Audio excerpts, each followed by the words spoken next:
Good evening, guys. We are live Sunday night, 8 o'clock. There's nowhere else you want to be, right?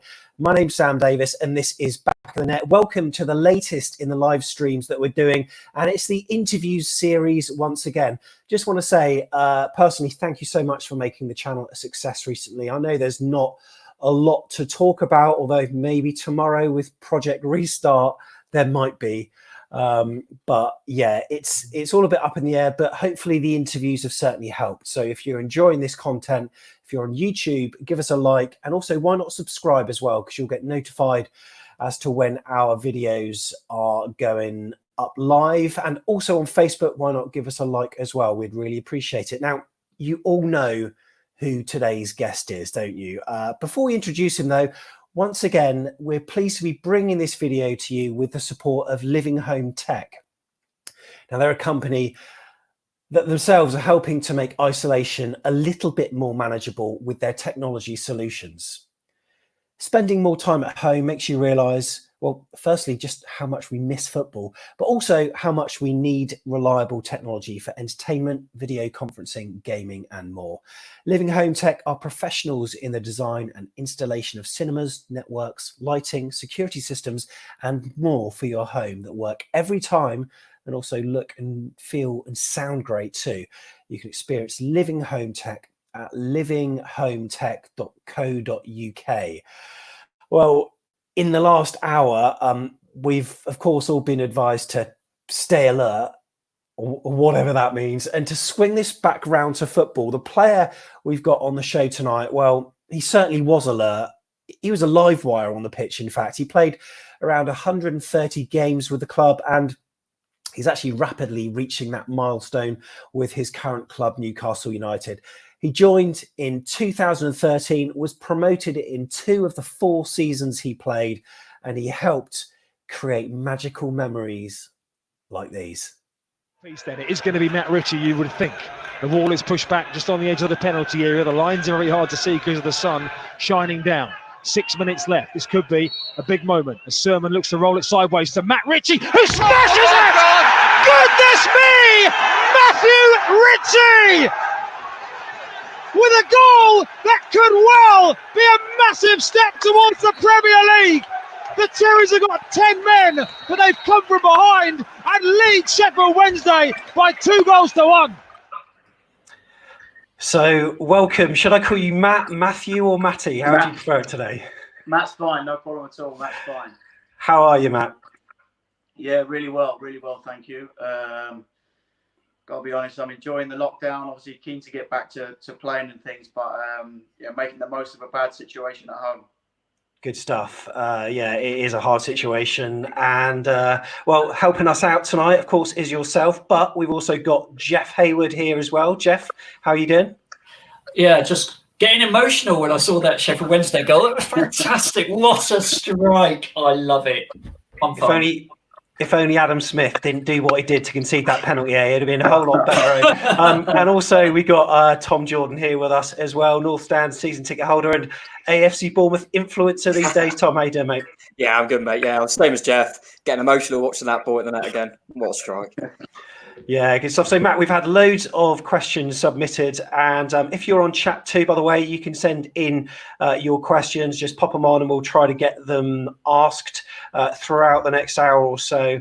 Now, we want to go through your playing career. Obviously, there's going to be a big focus on Bournemouth, of course. But, you know, your current experience in Newcastle, your international career, and also, you know, what next as well. So firstly then, you know, if I've researched correctly, which I hope I have done, you started out at Portsmouth in your youth, and then amongst a few loan spells, you then actually gained your first Premier League minutes for Pompey back in 2010. But unfortunately, it was a season where you got relegated, and not long after that, one of your loan moves became permanent, and that was at Swindon Town, a club I would say is a similar size to our own, really.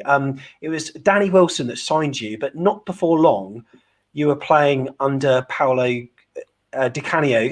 Can you give us a bit of an insight into how that management move came about for Swindon? Because he's a bit of a character, and what were your opinions of his arrival? Yeah, it was obviously a at the time, it was one of them. I signed, as you say, when in the January, I think it was. I've been on loan a few times before. Really enjoyed it there. Felt like I was improving and becoming a better player. Good experiences, and we got relegated. And then the club decided to go for Canio, and he was obviously starting out in his managerial career. And I got to be honest, from day one, I loved him. I loved his mentality, his desire to win, and I really did create a good relationship with him. And he probably brought out the best in me as a young player, and sort of changed my outlook on football and life, really. So he was a massive influence for me, for sure.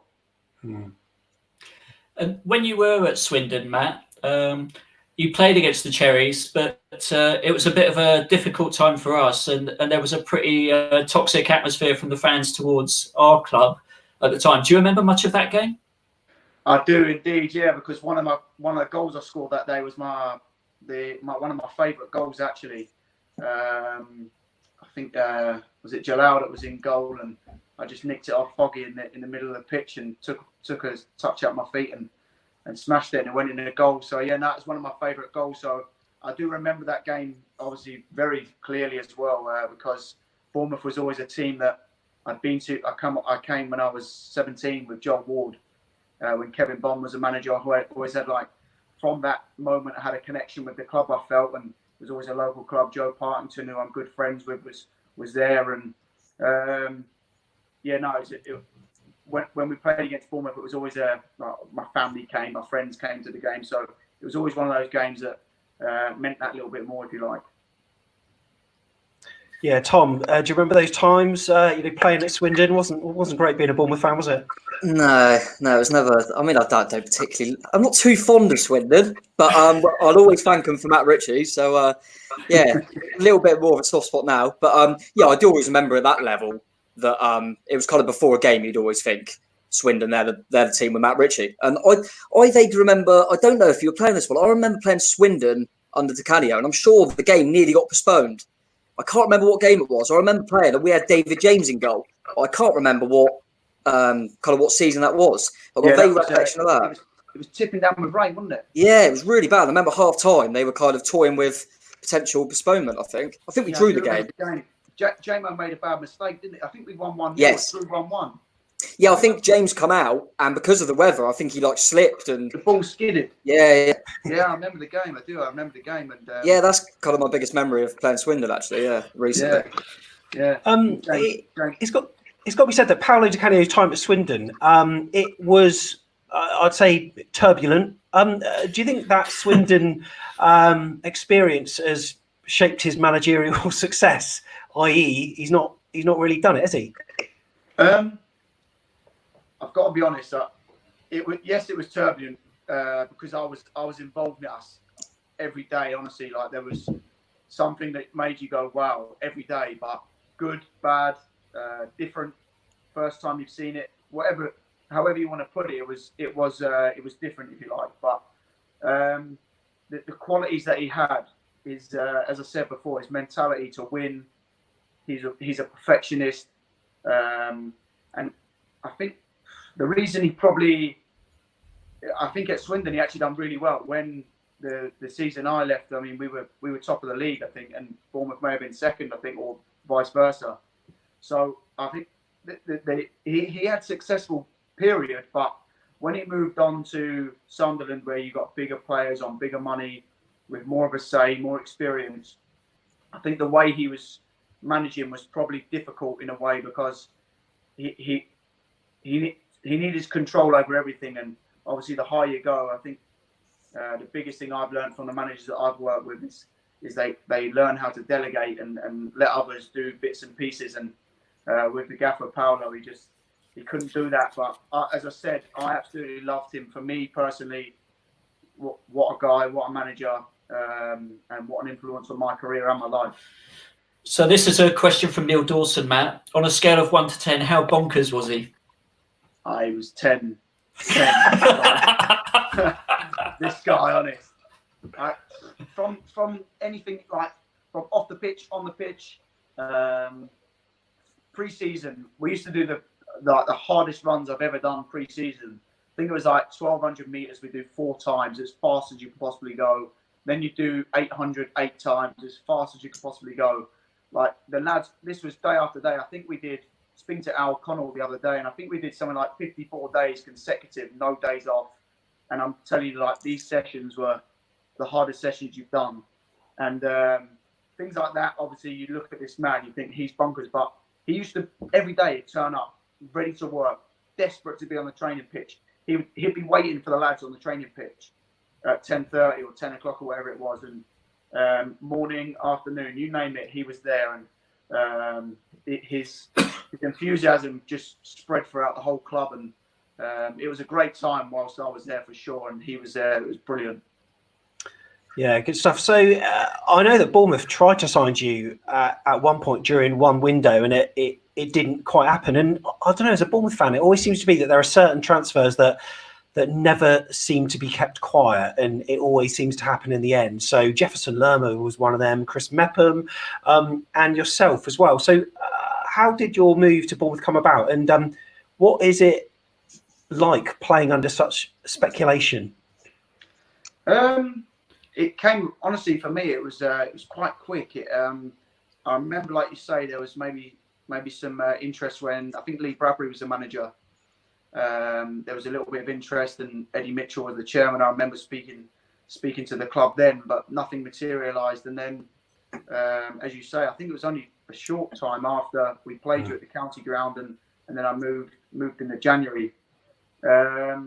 So it came about quickly. I was really happy at Swindon.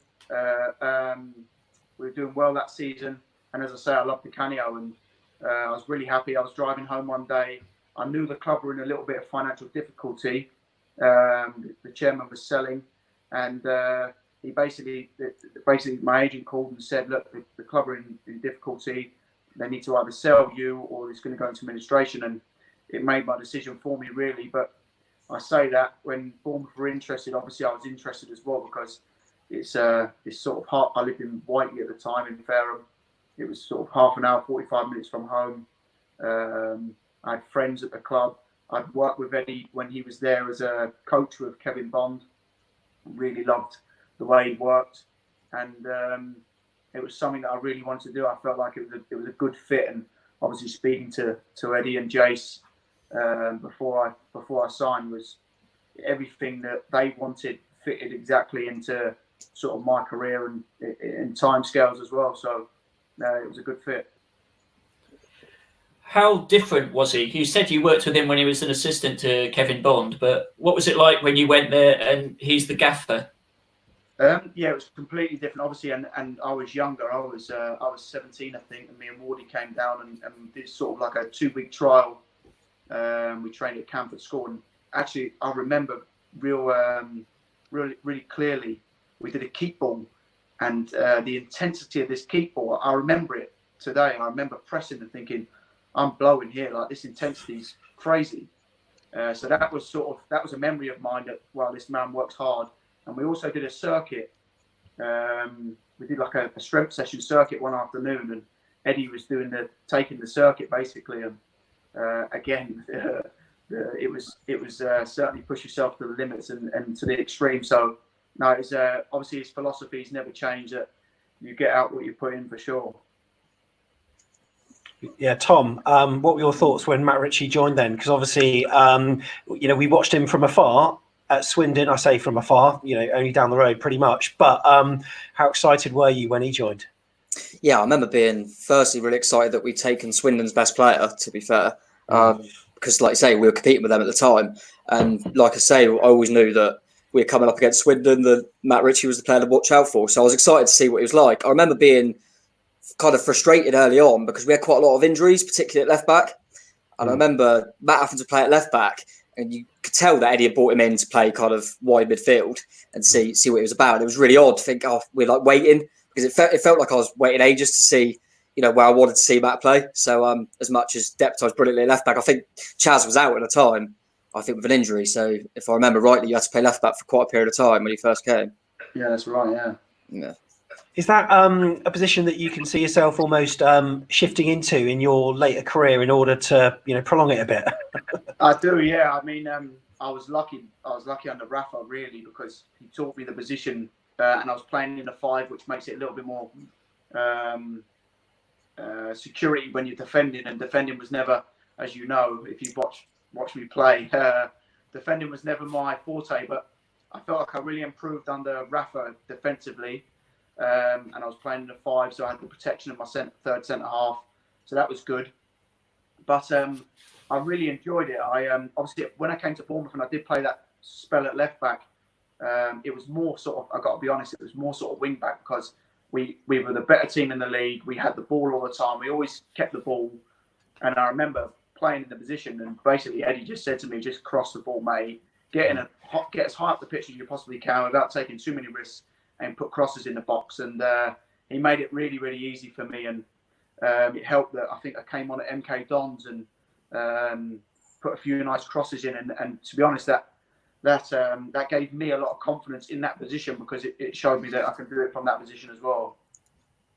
I've always thought it's kind of depends on the players you're playing with. So I loved you as a right hand side of midfield. Thought you're absolutely superb. But then when I look at the Newcastle players you played with, kind of Rondon, Joe Linton now, Andy Carroll, I think we want Matt Ritchie on the left hand side to put balls in the box. So I think, does that for you? If you have a big target man, is that where you want to be playing, kind of left wing back, so you could just bomb down and get balls in the box? Yeah, I mean, I'll play anywhere as long as I'm on the pitch. I'll smile. But for me, I do feel like last season was probably one of my best seasons for Newcastle when I played left wing back for probably 25 games, and as I say, I really, really enjoyed it. We're quite, as you know, quite a defensive outfit last year, and when we did attack, it was through our wing backs, and I was one of them. So it was really good, and we had a real good understanding with my right-sided centre half, Fabian Shara, used to hit a diag to me, and more often than not, he'd hit a diag, and I'd be able to have a touch and cross it. And yeah, with Rondon up front, it was a real weapon for us. So I really enjoyed that.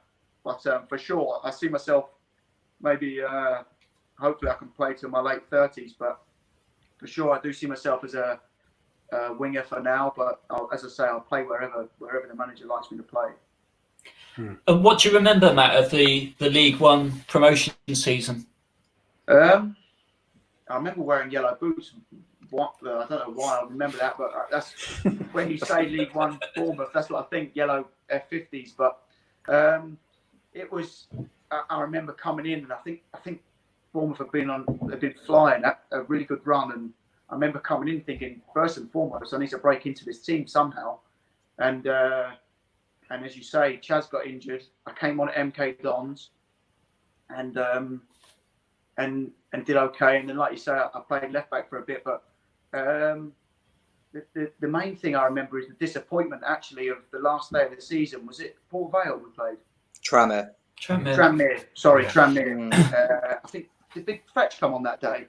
Yeah. So he did. That's what sticks in my mind. Yeah. The disappointment of not winning it. And other than that, really, there's a few little moments in my head that I'm thinking now was that season. I think it was, but the disappointment really of not winning it. But obviously, what an achievement to, I think, especially at the start of the season, that it was difficult for Bournemouth, and then I joined in January, and Eddie and Jace really just from that sort of the moment they came into the football club, I know that the club never looked back, and it's fantastic to now see that they're sustained themselves in the Premier League, and I played a part of that. It's a really proud thing for me. It's quite interesting. On the last week's chat we had with Mark Pugh, when Eddie came back, Mark Pugh played like 15 matches in a row where we weren't beaten, and then he missed one match where we lost at Walsall, and then he came straight back in and we won 5 in a row. And I said to him, obviously, if you're asked how you feel when the team loses, there's going to be that kind of media trained answer like, yeah, I'm really disappointed. But I asked him, was there a perverse pleasure? And he said, it's not rocket science. Of course I had that. So as much as you respect... What did Huey say? Well, like he said, he said it's not rocket science, and he said, well, of course I got pleasure from that. So that's a brilliant answer. But as much as you respect Swindon, the club and its fans, was there an element of perverse pleasure seeing the team that you left not get promoted and the one that you joined get promoted? Probably. No, I've got to be honest. No, not really. First and foremost in football, you have to be a little bit selfish, and my main priority was for Bournemouth to have success. But I'd have really liked it if Swindon had gone up as well, but wasn't to be. But no, for sure, I didn't take pleasure in them not going up. But I've got to be honest, my main priority was that Bournemouth had success. You're thinking about what the Swindon Advertiser are going to print. I'm absolutely fair enough with that answer. Tommy, getting promoted to the Championship, did you think that we would sustain ourselves in that league? Yeah, I did actually. I thought we'd be careful. We had a good group there. Obviously, we had Eddie and JT, and I thought we'd probably have enough. I would have ripped Durand off for 10th, which is obviously where we finished. But I thought we'd have enough to stay up. But that would always be enough for me. I always felt if we could kind of establish ourselves as a Championship club, then that'd be brilliant. And I felt the group we had a good chance of doing that for a few seasons. But anything beyond that was just not even spoke about really. Matt, what percentage do you think Eddie Howe and Jason Tyndall are integral to the club's success? I mean, if we didn't have them, what do you think would happen? Oh, 100%. Like this guy, Jason included, everyone really, but the gaffer was, I don't know, like you've seen him speak, you've seen him work. Like he is what he is. There's no secrets about him. Absolute pure dedication, hard work, research, all the analysis he has to do, and the biggest quality that he's got is he knows how to break it down into small pieces and feed it to the players and get a clear message of how he wants to play, the system, the patterns. And I mean that even the first season in the Championship, I spoke to Luke Rooney, as you said the other day, and I said that first season in the Championship, I remember playing. We actually got beat a few times, I think 3 or 4-0. And I remember playing in games thinking, how have we lost that game 3-1 or 4-1 or 4-0 or whatever? And because we blew teams away with the ball, but we were a little bit vulnerable when we didn't have it because maybe we were open because we were playing such expansive football. And that trying to adapt from League One, where you may get away with that, to the Championship was a challenge that we had to overcome. But again, that was down to Eddie and Jason, the staff, everyone involved. Looked at it, analysed it, seen the areas where we had to improve and raise the bar. And the big thing I always say now, we need to raise the bar and continue to get better and grow. And that came from Eddie, really. Eddie always used to say, continue to do what you do. Don't ever go away from your principles. Continue to do what you do, but just get better at it. And Bournemouth, for me, is the best story in football for many, many years. And I'm so proud to be a part of it. And I've taken so much from Bournemouth and from Eddie, from Jace, the players as well, on for the rest of my career at Newcastle. It was obviously, Matt, a very tight-knit group of players, because you came up from League One and then you carried on through the Championship. Was it a team that you all got on with? Did you have any sort of arguments with people? I was always round with everyone, but only because we always wanted the best for each other. Though the group we had such a close group, and it was a unique group really, because we didn't really. There was only a few seasons where the gaffer would go and maybe add 2 or 3 players, but he'd be very specific in the players that he did add. Made sure that their characters were correct. They was going to fit into the group, and again, that comes down to good management. But the team, really, the core of the team, and the people that I remember Gozzo coming in. What a lad, what a player. Junior came in from, I think he came from Burnley. Unbelievable ability, but great lad as well. Like just real good lads, good players, and added something to the group, and that's so important because the squad is, as you know, especially in the Championship season, is so important. And it was it was a special season and a special group of players, and everyone now. I mean, I was at Portsmouth for many years, but us, the Bournemouth lads are the ones that I have a connection with. We talk, speak to Chaz a lot, Frano, H, Tommy even, who, as you said, I've seen Tommy sing. He said we was always at each other's throats, but I mean, it was, again, I echo what Tommy said. It was because we both had the same desire to win, to have success, and we both wanted the best. And it was nice to see him say that we're both on the same page. Yeah, good stuff. Your international career then started to blossom whilst we were in the Championship. I mean, firstly, I'll ask you about how it came about that you played for Scotland, but also we had a question from Rob saying how strange did it feel to make your first visit to Scotland to play your first international for your country? Thank you. No problem. It was. It was my dad was born in Edinburgh, so that's where my Scottish tie comes from. I'd never actually.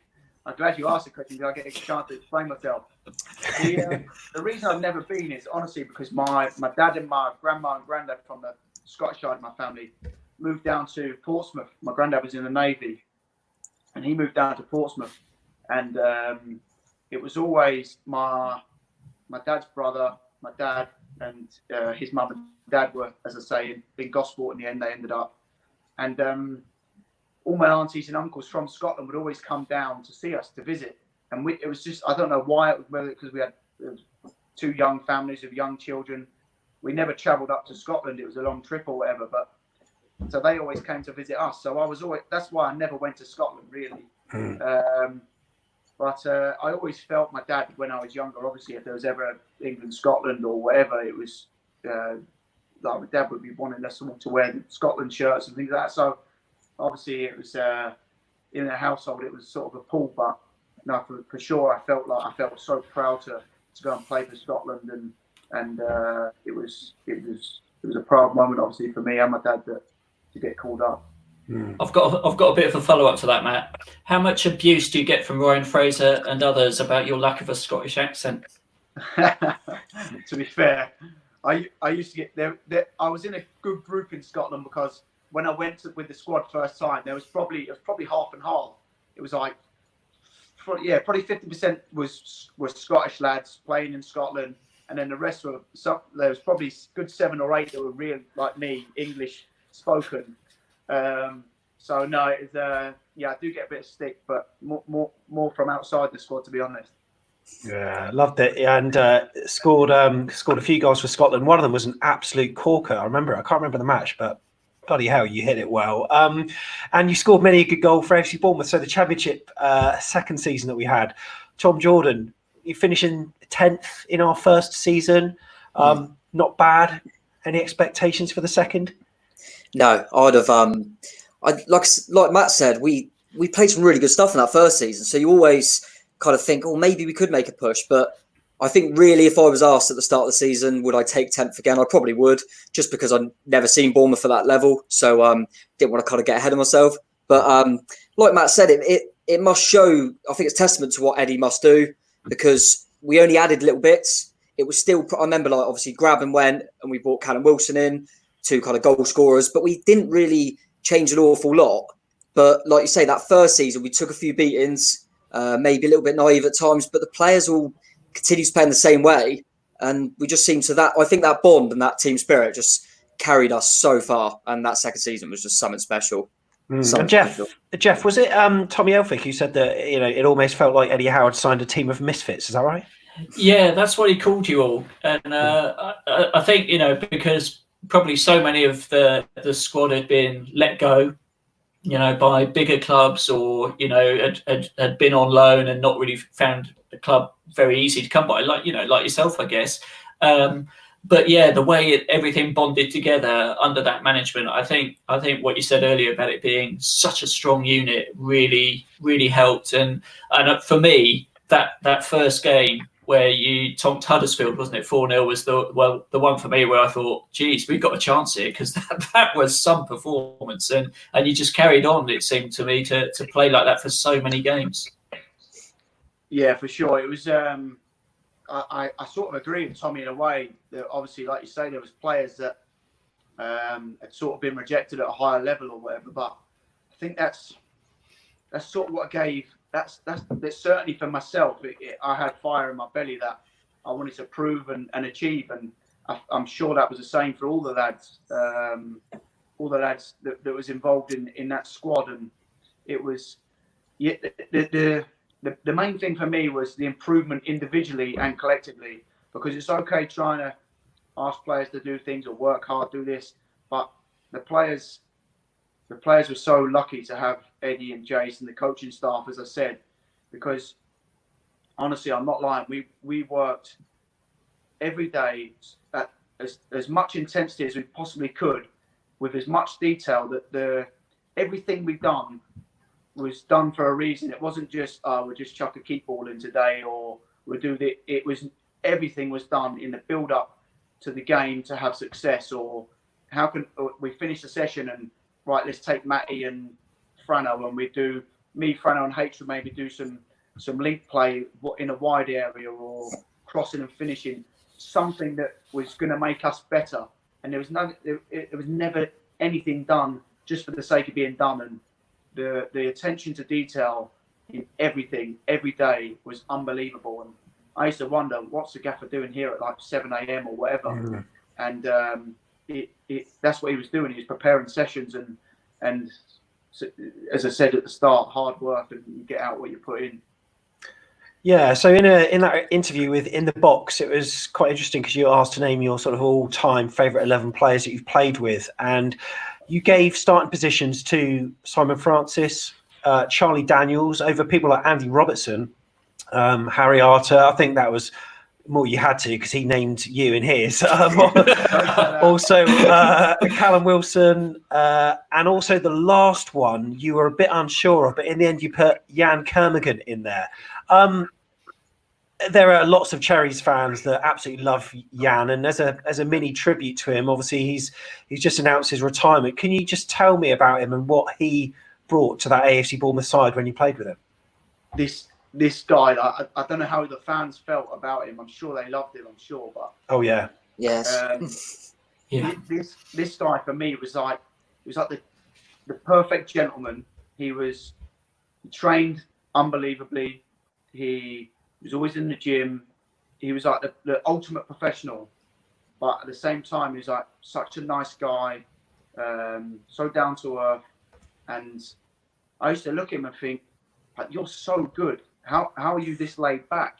And honestly, it was unbelievable. And I don't know. I think all the lads loved him because he gave us something that we didn't have. Like, he could win a game out of nothing. If you look at the Bournemouth team, what it was, we never had. I've always said we never had any superstars. We just had real good team structure, philosophy, and we all stuck to it. And Yanni gave us that spark. He had something that he could, like the free kick at Brighton. I remember the free kick at Brighton for me. Oh, yeah. Underestimated. That's one of the biggest moments in that season for me. Massive game. I think it was 1-1, was it, at the time? Yeah. Or it could even have been 0-0 actually, because we weren't playing very well. Yeah, it was 0-0. He scored, and then Callum made it 2. Correct. So I mean, like those sort of moments that we didn't have players that really could do that, and the lads loved him. I still speak to Yanni now. What a guy! I've got so much respect for him and time for him. So at what point, Tom, Jordan, what point that season did you, I think I've probably asked you this before, so I'll ask you and then I'll ask Matt himself, what point did you think we could get promoted with this lot? I mean, I was pretty nervous, so I probably didn't think it till Bolton. But no, I think deep down, I think like Jeff said, I think after that first game, you don't want to get carried away with yourself, but you look at the team and, what they've been doing consistently. And like I say, even in that first season, and you just think it only takes a run. It only takes a little run in this league. It's a league where every team drops points to anyone. It's such a competitive league, as we all know. And if you can get on any sort of run, you don't know, it can take you anywhere. So, I was always quietly optimistic that we could maybe sneak the playoffs. And like you said, with people like Yann that could just pull. I mean, I think you're a little bit modest there, Max. I think when I've described someone that could turn a game out of nothing, I'd also put you in that bracket. I think you and Yann were just, like the Brighton game was a great example. We were probably one of the poorest performances of that season.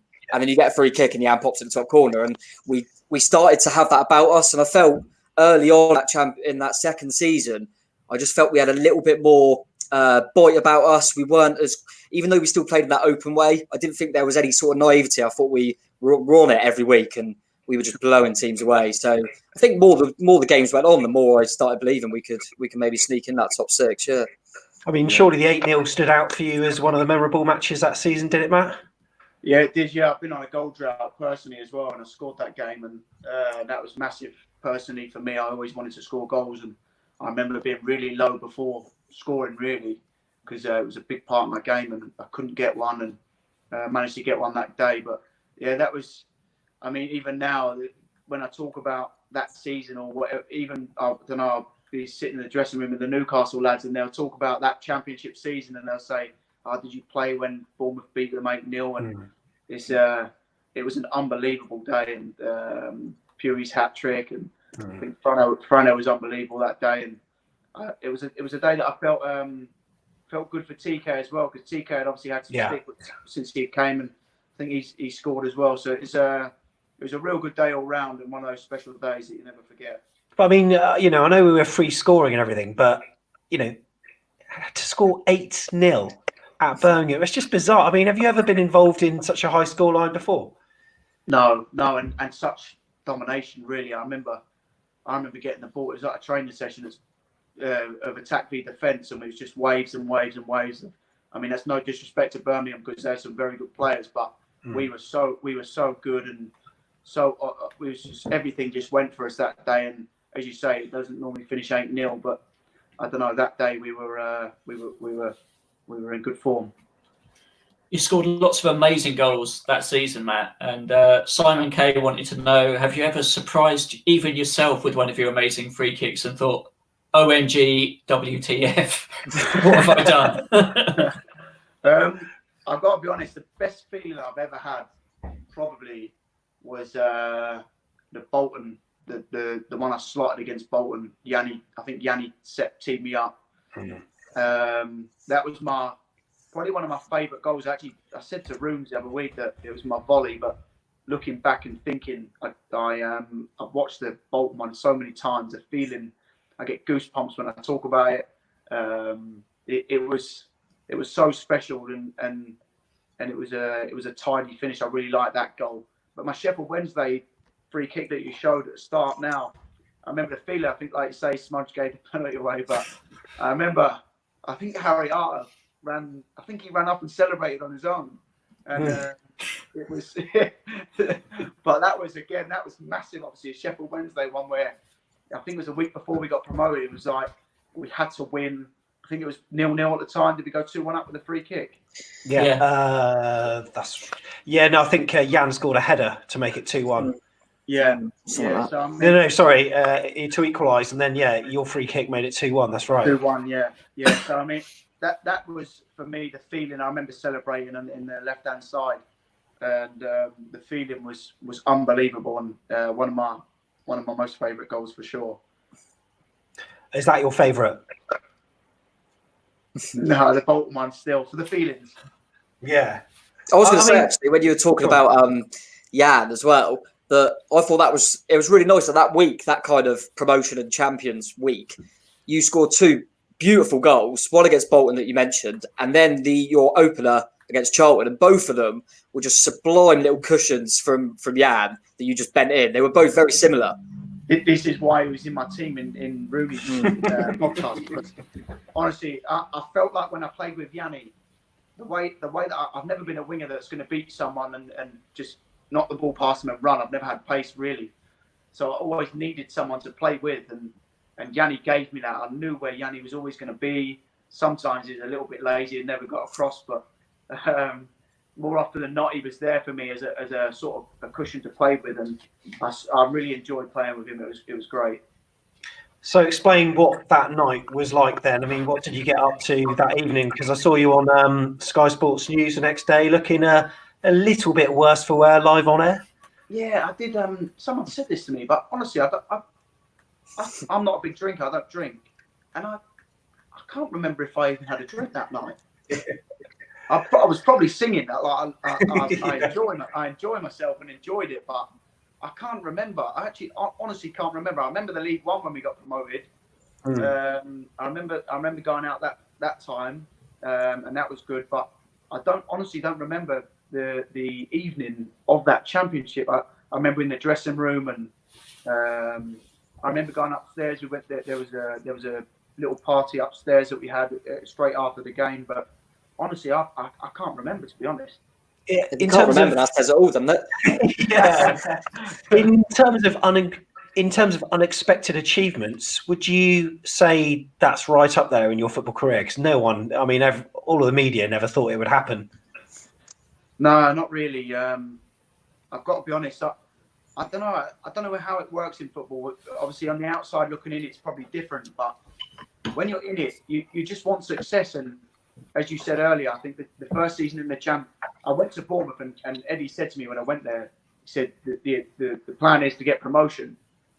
We got promotion, and then all of a sudden you're in the championship, and you want to kick on again. First season, as you said, Tom, try and sustain as a championship club, and yes, 10th position would take that. And I think we're a little bit unlucky that season actually not to get in the playoffs. We had a bad run, I think, just after Christmas maybe, and or towards the end we had a bad run and just fell away from the playoffs. But again, expectation, there wasn't any. It was a nice way to play, but stay in the championship. But I think when you're in it, you just want to keep improving. And as I said, Eddie never took his foot off the gas. He always wanted if you wanted to play for Bournemouth, you had to be at full pelt, and that was how it was. And I loved it. I loved the everything was down to the detail: nutrition, psychology, recovery. Everything was the best that the club could possibly afford, and that was down to Eddie and the team trying to all, because Eddie can put that there for us, but the players have to buy into it and use it, and more often than not, the majority of the group did that. And when you get the majority in the dressing room, all of a sudden everyone comes with you, and that's what it was like. And honestly, I went to Newcastle, and I tell the lads about how professional and how unbelievable it was, and it's something that I was proud of, really proud of, and I feel like you go to different stages and different places in your career, and as I said, Bournemouth was for me a really, really special time, and I'll always remember that. Was it always understood that the squad would largely stay together? Because a lot of teams get promoted from the Championship, and the players who get them up to the Premier League suddenly they fall by the wayside, and there's loads of big money spent to bring Premier League quality players in, allegedly. I remember Fulham a few years ago did that badly, but did that ever worry you that you might be offloaded if you got into the Premier League? I think if you take time to worry about not making the grade, you're only going to go one way and probably not make the grade. You need to believe in yourself.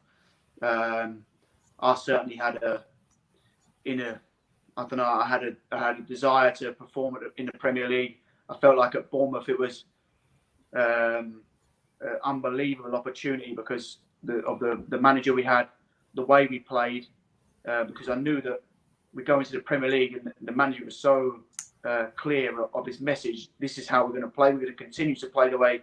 And we had meetings at the start of the season. We're going to continue to play the way we play, and we're going to get better at doing that. And that's exactly what we did. And it was something that, I don't know, as I said, when you're in it, you have to believe, because if the players don't believe, if the staff don't believe, you're never going to make the fans believe. And I think that shows in a performance. And even now, if you don't believe you can win a game, then it will show in your performance. And for sure, the group had so much belief and desire to achieve. So we got into the Premier League. Absolutely superb. It didn't start off brilliant. Lost at home against Villa, where we battered them, but somehow we lost that game. Lost at Liverpool, but then came the 4-3 at West Ham, which is our first Premier League win. It was great to score 4 goals, Callum Wilson's hat-trick. But then it wasn't before long where you yourself popped up on the score sheet, and it wasn't a bad goal, was it? It was, as I said, it was up there with one of my favourite goals. First Premier League goal. I've watched it a few times, I must be honest. It was a real good feeling. But the West Ham game, which you mentioned now, I remember the West Ham game. I had a job to do on Cresswell that day, and I remember working all week. The manager wanted me to stop his balls down the line, and Wilson, I think, scored a hat trick, and we were real dominant that day, and great game to play in, and fantastic stadium. Obviously, it was nice to play there before they moved on. So, but my goal at home, and especially at home as well, to score it at home in front of the fans was really pleasing. Got to say, just quickly before we hand over to Jeff. So obviously in lockdown, we've not really been knowing what to do. So we did a sort of World Cup of AFC Bournemouth Premier League goals, where we started off with 32 of the best Premier League strikes. We had votes. We had groups of 4. We built it down, quarterfinal, semi-final. So in the final was yourself versus Charlie Daniels against Manchester City. And it went down to the wire, but Charlie Daniels emerged victorious with 54% of the vote. Do you feel a bit hard done by with that? I'll have to drop him a text. To be fair, I'd agree with it. His goal, I remember it. It was unbelievable. However, though, technically, Tom, that strike, there was more to it, wasn't it, with Matty's, because he not only had a defender approaching him, he chested it. It was a nice, he chested it really, nicely, shaped his body like outside of the instep, and then what a finish! What were your memories from that day? Oh, it was incredible. Yeah, I remember being a bit of shock that the ball hit the net. To be fair, I think, like you say, Charlie's goal was absolutely amazing. But I remember at the time when you're doing the World Cup of goals, I was really plugging Matt's goal, because I just think the technique's different. I mean, Charlie's goal was incredible, but I think if you try it enough times, you might be able to nick one in. There's no way. I've played football very low level. There's no way I'd ever be able to do what Matt did. I feel like if I had 100 attempts at Charlie's, I might be able to sneak one in. So that was my kind of reasoning. But it was a special goal, and probably even more special for you now that it was against Sunderland. So yeah, it's worked well for you. In that first season, Matt, there were a couple of victories that stood out. What's it feel like to beat a top 6 side, which you did a couple of times in that season? Yeah, it's I'm trying to think of the games he won in the first season now. But to beat the top teams is so difficult. It's like, especially the year we went up, obviously the budget and things like that. That's what all the press and the media look at. And to go and beat them top teams, it gives you. I think it was Man United was the one. 2-1, I think, wasn't it? Yeah. The Man United one, and I feel like there's such special memories and such special moments, and not only for the players and the people involved inside the building, but for the fans as well, because it then gives everyone hope that when City come or Liverpool come, it gives you that hope that we can maybe nick something today, and all of a sudden, rather than saying, City are coming today, we'll take 2-0 or we get beat 2-0, it'll be okay as long as we don't get a drumming. The feeling changes, and that's the same in the dressing room as well. I think we played Liverpool in the Cup the year before in the Championship. I think we got beat 3-0, but we actually did okay. And I think we took a lot from games like that going into the Premier League, because yes, we got beat, but we got beat in a way that we tried to play football. We performed the way we performed all season, but they punished us in our mistakes. And I think we learned a lot from that going into the Premier League. And as you say, we did. We had a bit of success against the top 6, which is very good. I think you really sort of came into your own in that Premier League season. And I've got to say, one thing that Bournemouth loved about you, obviously, your technical ability on your pitch, but also was your celebrations. And whether it was a goal that you scored or won by your teammate, you showed the same release of energy that the fans did in the stadium. And I think this is the reason why many Bournemouth fans found it quite difficult. There was not much resentment, but when you did go to Newcastle United, or it was rumoured and then it happened, we found it hard to deal with. Can you just tell us a little bit about how that came about and what prompted your decision to move? Yeah, as I said earlier on, my connection with Bournemouth is unbelievable, and I'll always have that. I love the football club. I live locally now. When I can get my family live locally now. When I can get back, I'm in the area. I come to a few games. So my feeling towards Bournemouth and the people the people I was there with is still the same. I absolutely loved it and love the people that were there. The reason I moved on. Honestly, the challenge of a big football club, which was Newcastle, and I don't know. I just felt like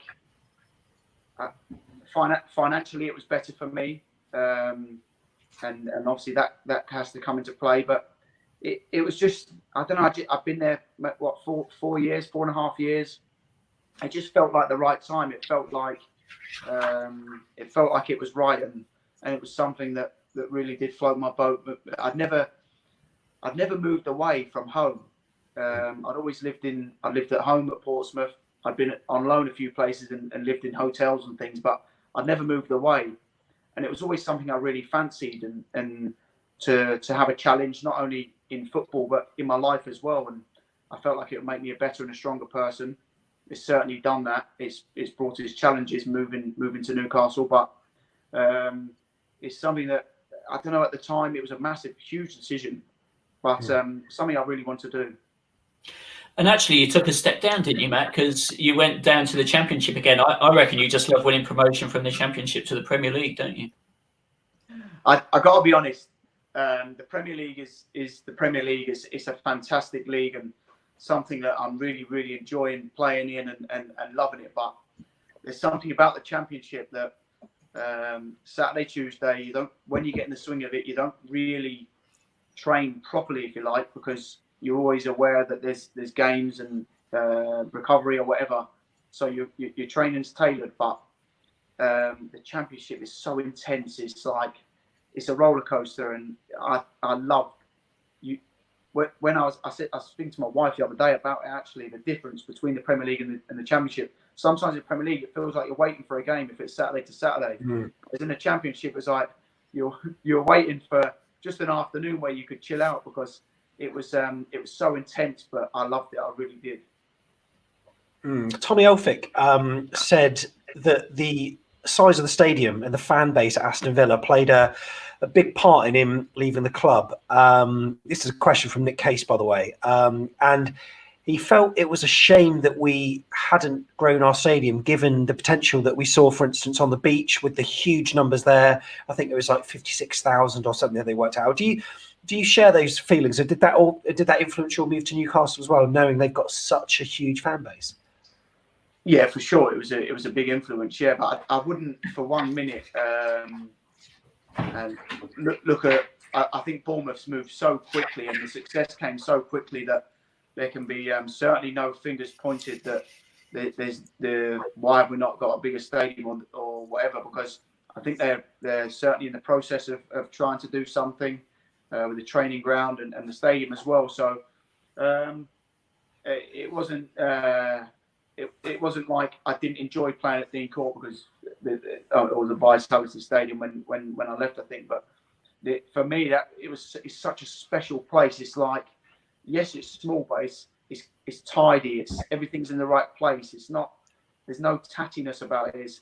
It was like although it's quite an old stadium, it's quite modern inside, and it was always nice. It was a warm place and somewhere that, as I say, fantastic memories for myself personally and everyone that's been at the club over the last 10 years. So, no, it's really, really special place. But yes, moving to Newcastle was a challenge. That playing in front of 52,000 fans every week was something that I wanted and embraced the challenge. What would you? I mean, the need to sort of move on and further your career means that it feels like you perhaps maybe haven't had the sort of closure for certain clubs that you've left. What would your message be for any Cherries fans who might feel a morsel of resentment about your move to Newcastle?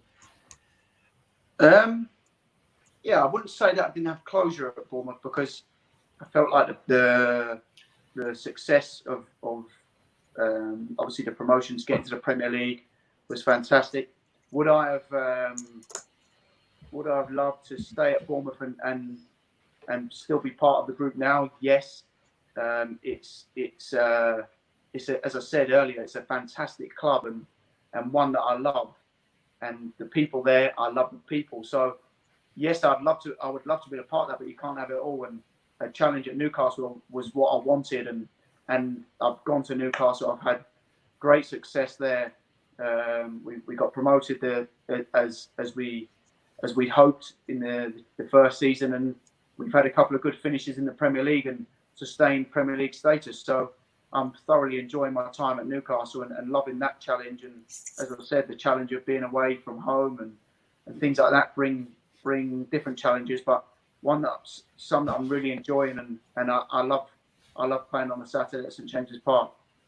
So Jeff, should we quickly ask a few questions that people have submitted, and then we'll move on to what's happened at Newcastle. So to sum up your AFCB career, Jeff. So Sheila Marie Burke says she was gutted when you left the Cherries. What would you consider your favourite, most complete game in a Cherries shirt?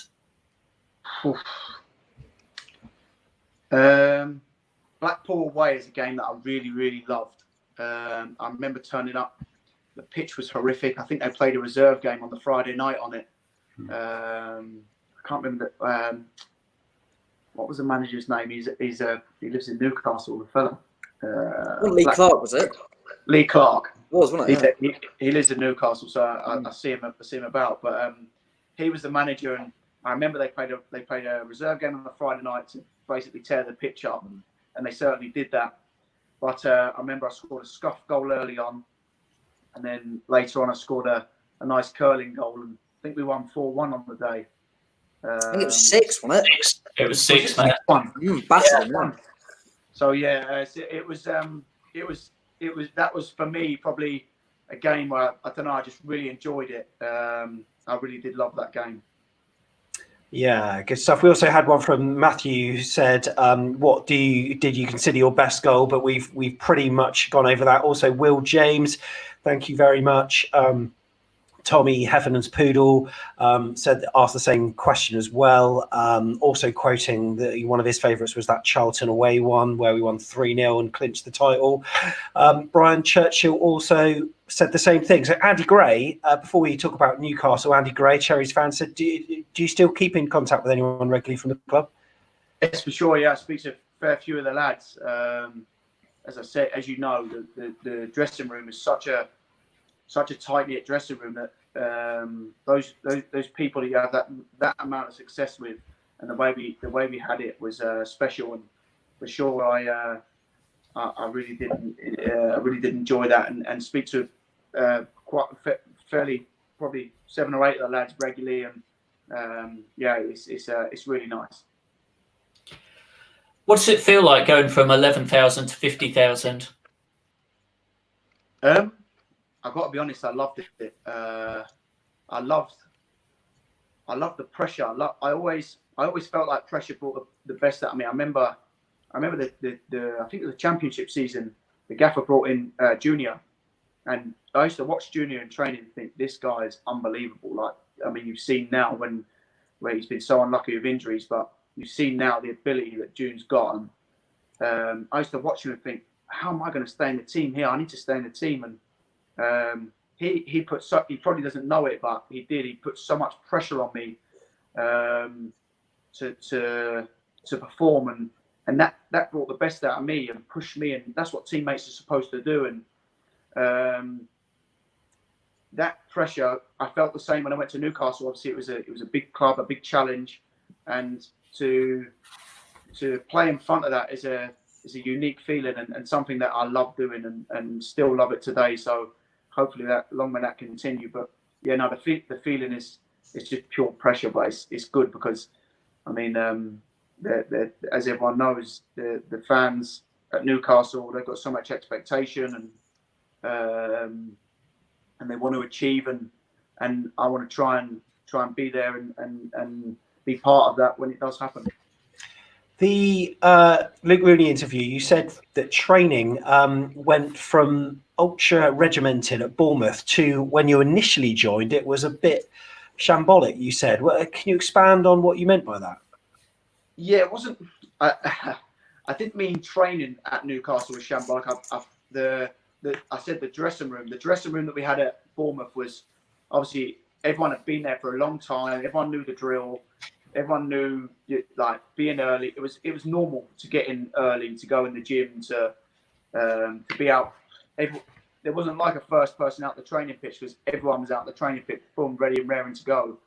And when I went to Newcastle, I said in the interview with Rooms, and I know a few of the papers have picked up on it and tried to twist it a little bit, but that's what the press do, I suppose. But what my point was that there was players, as you get, the club had been relegated. There was players that had moves lined up, and not that they were unprofessional in any way whatsoever, because that was the complete opposite. They were very, very professional. But when you're preparing for a championship season, which for me was a huge decision to go to Newcastle, I went there thinking this is a big club.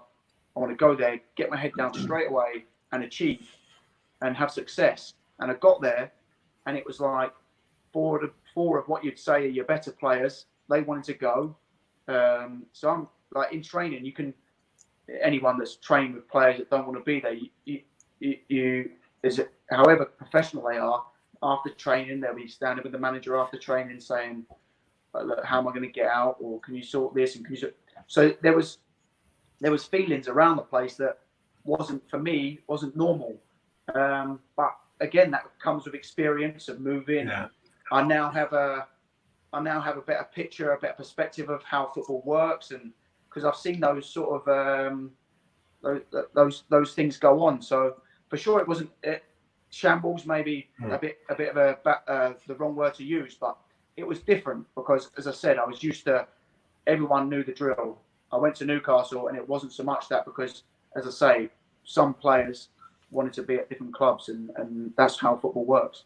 We had a message from Steve Hensman who asked how your Geordie accent is. Probably about as good as your Scottish accent, I suppose, and also Chris Mepham's Welsh accent too. But in terms of playing in front of 11,000 people at the Vitality, and then you go to St James's Park, whatever it is there, up to 50,000 or more. Like, what does playing in front of such a sizable crowd bring you? Is it more motivation, increased pressure? No, definitely not more motivation. That comes from within, from your manager, from yourself, from your teammates, for your teammates. Certainly not more motivation, but I don't know. Maybe the atmosphere. I suppose the atmosphere when there's a good atmosphere at St James's, it's unbelievable. When there's a bad atmosphere, it takes bollocks to play. Beep. That's what. Don't worry. But it does. You've got to have belief in yourself. You've got to not be afraid to make mistakes, because when you hear 52,000 Geordies groan, it's not a nice feeling, but you have to get on with it. Jeff, what are the similarities and differences between Eddie and playing for Rafa? The similarities is the attention to detail, whether it be they both look at the game, I think, in different ways, as a lot of managers do. But the attention to detail for me is just that there's everything with their preparation, the analysis that they do on the teams coming up or the games that have gone and things like that. The small details that people probably look at and think that doesn't make a difference, but honestly, when they show it to you and present it to you the way that they do, it's massive in success. Tom, how did you feel watching Matt Ritchie play his first few games in a black and white striped shirt rather than red and black? Horrible, isn't it? Yeah, not nice. No, I think obviously when Newcastle in the Championship, it kind of made me pick a Championship team. I guess Matt was brilliant for us, so you wanted to see him do well. Not as nice when he comes back to Dean Court and puts one in the top corner, but won't bring that one up too much. But no, it's like I say, it was really difficult for Bournemouth fans to see Matt go. But I was going to ask, actually, like you were saying then, about the kind of changing capacities of the grounds and things like that. What's been the because like you said, you're at Portsmouth. I think you went on loan to Notts County or something, which was probably furthest north. What's been the difference kind of going all the way out north like that? And what's the most thing you think you've had to adapt to? Or have you just found it quite simple, really? Just get on with your game? No, I think so much changed in my life. My wife had a baby it was the summer that I moved. So when I moved to Newcastle, we were in a hotel. My little boy was 3 months old. It was obviously that changes you as a person because you have to then become a real adult. So a lot's changed in my life as well as moving in football. So the biggest challenge was moving away. Obviously, my wife moving away from all the support we had around us. That's what we always knew. To moving away up to Newcastle and sort of just finding our feet on our own, really. But I think that brought us closer together as a family, and it was a really good challenge. But something that is something that I definitely look back on and think I was brave to do, and I'm proud of myself and my family for taking that decision, for sure. Yeah, good stuff. We had a number of questions that people submitted, which you've already sort of answered. So thank you, Steve Butler, Mark Jackson, Nathan Nichols, Mr. Tiggs, Phil McGuinness, and Matthew as well for all your questions. And we've got more to come. We won't keep you too long, Matt, but just want to say, if you're viewing this and you're liking this content, do feel free to press the like button, but also subscribe because there's more to come and a big name next week as well, which myself and Jeff will keep under our hats for the meantime. So life in Newcastle then, Matt, I don't think it would be an unfair assessment to suggest that Bournemouth is not an archetypal football town, whereas Newcastle, it's a city that seems to live and breathe football. The whole week is based around the weekend game. What was the sort of notable difference when you joined them? Well, the biggest difference is when I was as I said, when I signed for Bournemouth, I lived in Whiteley, and then when we got promoted, I moved to the New Forest, and in the New Forest, I'm tucked away. No one really around here knows about football, watches football, and then I went to Newcastle, and this place is just, as you said, it's just football. Everyone, like whether it's anyone, you go for food, you go into the supermarket. Everyone's talking about football, and it was crazy. Like you go to Waitrose or wherever you went, it's just what was the game, or you got this, good luck at the weekend, and just small things like that I wasn't used to. That was the biggest thing for me, and getting used to that took a while. I've got to be honest. Like you go for dinner and people join you at the end of the table and say, "Oh, would you mind if I have a minute?" And I'm thinking like, I'm having dinner, but you get used to it, and the more it happens, and honestly, it's fantastic because you feel the passion, and that's where the pressure comes from as well, because you know especially in the championship season, that season the fans were so desperate to get promoted, as well as obviously the players. Excuse me, that every conversation you have was about, do you think we'll get promoted, or can't believe we've been beat, or whatever it was. But honestly, they're so passionate, and to be part of that, and the football club is just, it's the heart and soul of the city, and it's brilliant, and it's great to be a part of it. Richard Jackson also asked us, he was talking about the strain of expectation that you get, and a lot of players, I think it'd be fair to say, have gone to a club like Newcastle and struggled, but how have you managed to cope?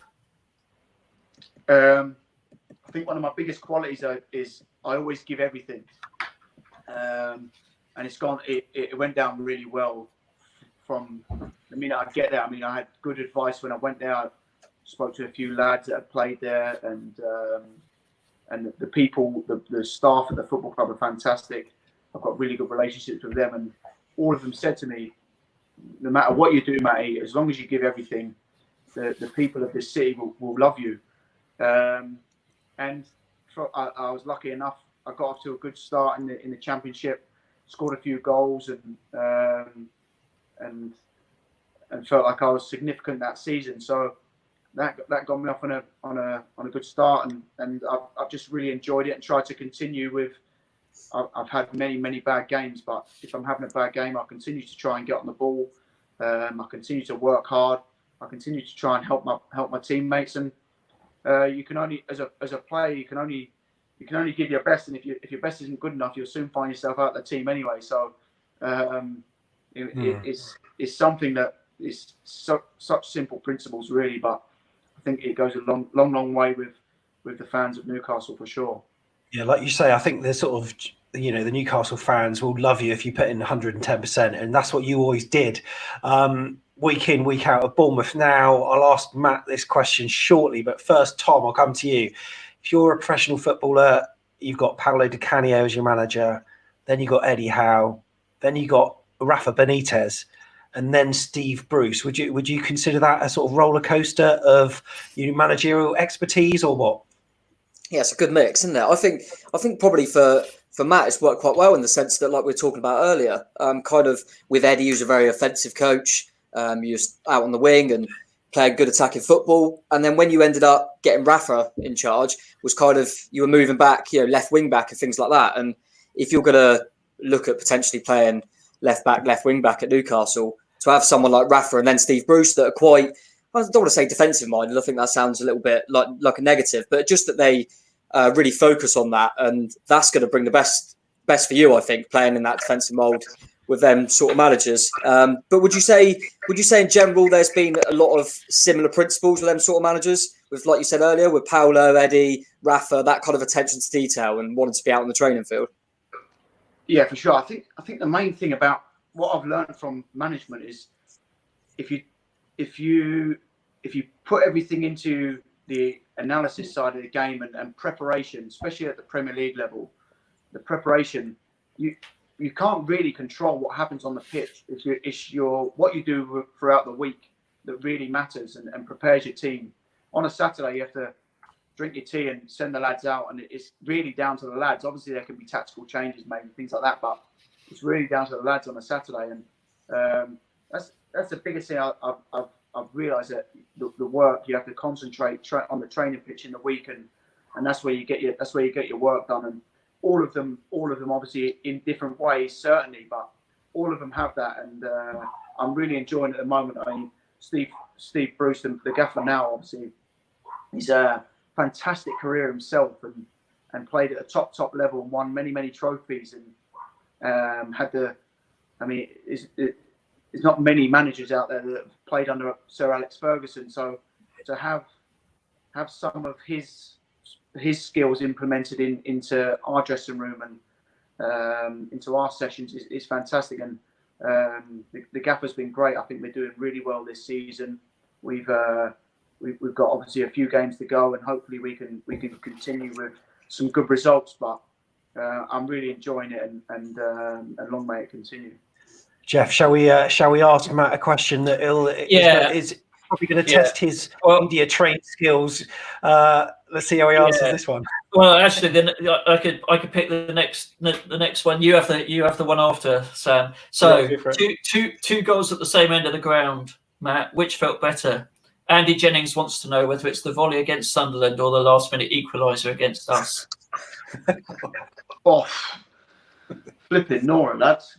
I can't remember I think we were were we close to relegation against when I scored? I've got to be honest, both of them were real good feelings. Scoring a goal is the best feeling in the world. That's a fact. It's the best. You work so hard, as I said, during the week. I give everything. And when I score, I feel like you feel great all week until you play again. You feel great when you score. Any player that scores or has played will tell you that. Your week changes. You smile, get a coffee, you jump out of bed every morning until the next game. It's fantastic.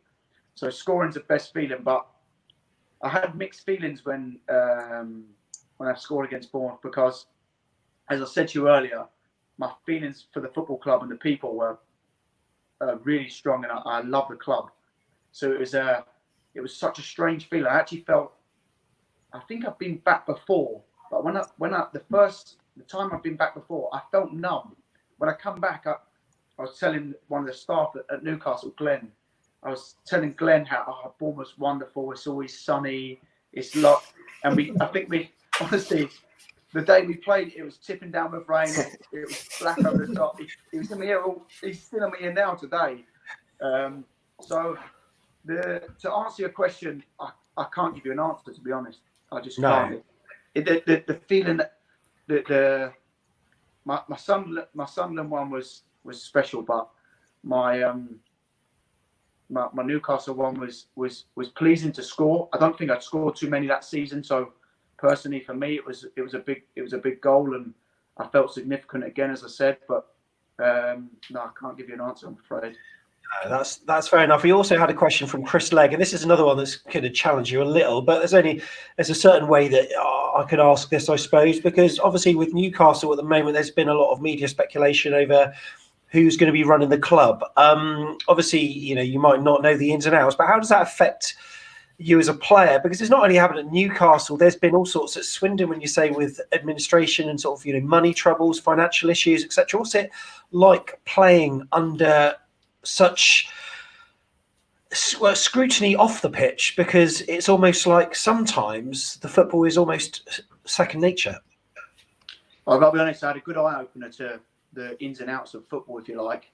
When I was at Portsmouth, I was a fan, so I probably actually took more notice in what I couldn't control. I was a fan. I loved the club, but I was also a player. And I don't know. At Portsmouth, it was such good times, and then just fell off the edge of a cliff, really. And it was a shame to see. But I learned from that I'd seen and been around the first team players that were probably more involved in it than me. I was a young lad on the outskirts, really. But I realised that they just got on with it. They couldn't affect it, and they just got on with it, and that's what they done. And certainly for me, I try so hard not to read the press, as you said earlier. Social medias, I'm not on any of that, and I'm in at the moment. I'm locked away in the forest, so I'm sort of. I've not seen anything. I'm not. Obviously, I'm aware that there's interest in the football club, and then there's stuff in the press. But for sure, I couldn't tell you. You will know more than me. That's a fact.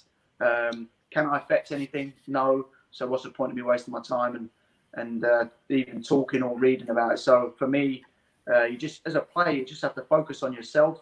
Firstly, yourself, and then your teammates, and try and be the best person and the best player you can be on day-to-day basis, and hopefully people will respect that, and you can rub off in a positive way on your teammates. Good stuff. We've only got a few more minutes here, Matt, so I won't keep you. But in terms of the social media, is that something Jeff, you're going to have to text Matt some incredible memes over the last few weeks, because not being on social media, Matt, you are missing out on. But I've got to say that, you're not anywhere. You're not on Instagram. You're not on Twitter. Is that an active decision? Yeah, it was. Yeah, it's, I don't know. I felt like I'd seen so many players taking criticism, and I'm my own biggest critic, and I feel like if you've got noise coming from outside, if you've got noise coming from outside, and people really that their opinion doesn't really matter in the grand scheme of things. The only man's opinion that matters is the man that's picking the team, and that's your manager. And he certainly won't be telling you what he thinks through social media. So yeah, for me, I'm a private man anyway. My family's the same. I enjoy sort of not switching off from football, because I don't think in football you never do that. You never can. But it was something that I felt like when I'm at home. I'm now, as I say, I've got a 4-year-old and a 2-year-old. I'm a dad, and all this technology and things isn't really for me. And I just love football, and I use my time away from football to try and switch off and enjoy my time with my family. But for sure, I can see it's fantastic for business or self development or whatever, companies and things like that, and advertising is great. But certainly, for me personally, it's not for me. We've had a few questions about your hair, Matt. Yeah, it's a lot more sensible nowadays, isn't it? Well, we were going to ask, number one, somebody asked us whether you've changed your hairdresser, and then another comment was, which teammate has given you the most stick over your haircuts over the years? Do you know what? It's funny, because I look back at my haircut and I think, what was I thinking there? but I don't know. I felt like it was like cool. not cool. I didn't even feel like it was cool. I just felt like, I don't know. It was probably a successful time in my career. I felt like I need to keep this haircut. I need to keep it going. Like, it was just good. It felt right. So I never changed it. But honestly, I look back at probably Fano's daughter is probably the Hallie. She's given me the most stick over the years. She used to call me Pineapple Head, but honestly,